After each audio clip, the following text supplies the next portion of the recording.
My name is Rexel Tabitha, a national youth leader, and I stand here as a Kenyan, a youth who sees no hope for this country, to condemn this kind of nonsense. How would you spray a live bullet to a car where Baba is in?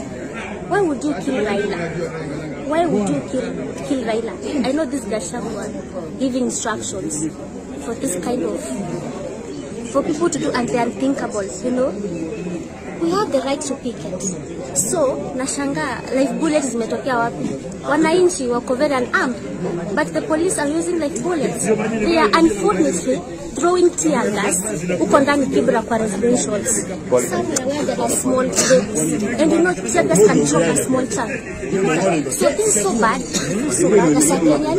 I feel so bad as a follower of Baba. I feel so bad.